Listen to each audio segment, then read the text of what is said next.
Nurses and doctors of Reddit. What is your "they never taught this in school" moment? I was in my first year out of family practice residency. The specialists like to sneeringly refer to us as jack of all trades, master of none. I was on call from the ER. A normally unshakable ER doc was beside himself, had a very preterm mom in active labor, and fog wouldn't let us fly her out. He was the only ER doc, and the transferring facility wouldn't take her in transport without a physician on board. Probably not legal, but we needed her to be at a hospital with a NICU and L&D, so they called me.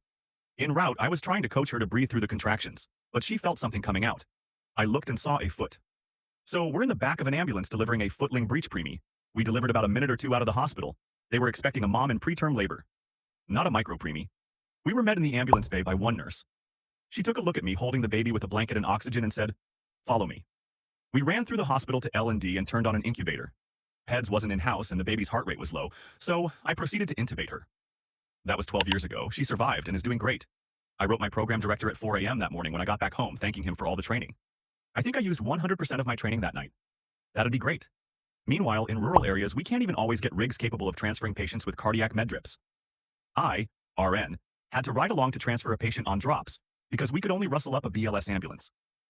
Telemedicine is helping bring specialties to rural community hospitals, so it's a step in the right direction.